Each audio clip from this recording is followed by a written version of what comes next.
Well, it's an absolutely perfect, beautiful Florida, Southwest Florida morning.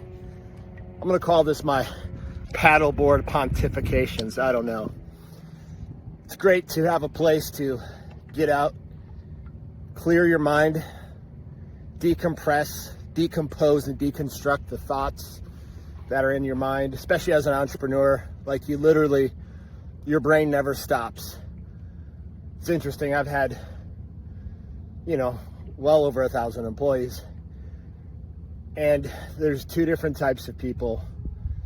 There's people that understand the sacrifice, the leadership, the commitment, the heartache, and the isolation that it is as an entrepreneur and what you do to build so your team can succeed.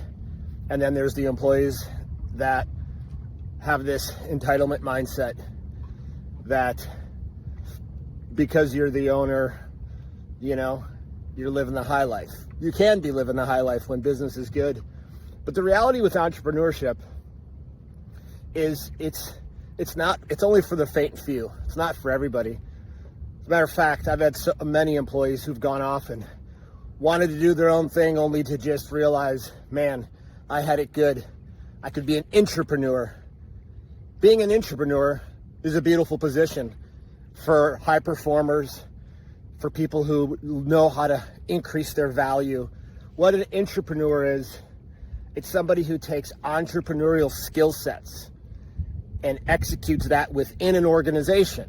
And where's the value there? There's massive value. They're able to take the skill sets, the habits, the work ethic, and the results-focused action within an organization, taking on no risk and liability, and then being rewarded handsomely for it. Especially if you're in a performance-based type position, or you can work your way up into a C-suite or executive leadership and get tied into profit sharing. But I would say that sales is the number one opportunity for people who have a desire to execute as an entrepreneur, have their own business within a business. And it's interesting, we live in this culture, and there's a shift happening right now where for the last, ever since I can remember, and I'm 49, there's this hyper aggressive push and focus for college. As a matter of fact, our three kids have either been homeschooled or went to private Christian school, and they're finishing out in a private Christian school. One's already long gone, graduated. The other two are still in the mix. And what's crazy is there is this obsession in the American schools for college. And college is a scam, period. It is a complete scam that's been propagated on the American public and adopted as the path towards creating success. And in no way, shape, or form is that true. As a matter of fact, even your higher degrees that are specialized, the amount of education they go through that has nothing to do with what they're going in for and what they what they're going to do in the market, it's crazy. Colleges are in business to stay in business. There's $2 trillion of student loan debt in the country right now. Trillion. Do you know how much a trillion is?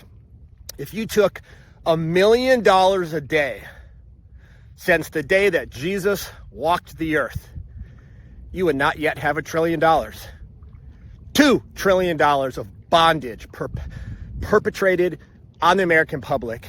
You fog a mirror, they give you student loans. Why? It's another class of bondage.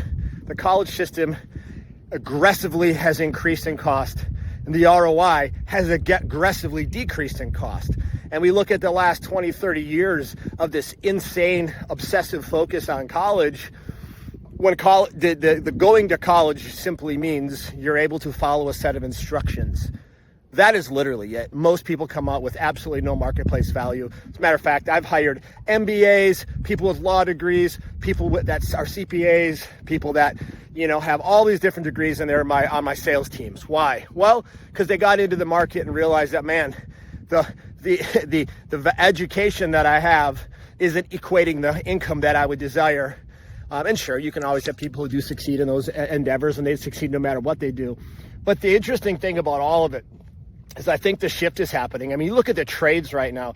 I mean, the biggest opportunity for wealth, for someone to come out right now and get into the marketplace and create high value in the market is the trades. It is ripe for building companies that have valuations of 10, 20, 30, 40, 50, $100 million. Your person who knows HVAC, plumbing, electricity, home services, wants to learn it, whatever, can literally go out and print money. Same thing with sales, right? If you can learn how to identify a product that people need, and you're able to bring that to the market, inspire them to take action, add value, you're going to get paid well. But college, it's very similar to the banking system, the way I look at it. Like, the banking system literally created a whole culture of people who are nothing less than a commodity and tied to bondage. Then you've got the educated class who are in bondage to the student loans. 2008, 100% of those moved, the federal student loans moved under the direct loan program with Obama, totally by design. It removed the competition in the market, where banks were giving out student loans that were federally backed with competitive interest rates. You can't bankrupt them. They stay with you till you die. They have all these stupid deferment programs. Interest massively accumulates. We got $2 trillion of student loan debt. I talk to people who are in their 50s and 60s that still have student loan debt. Can you even imagine?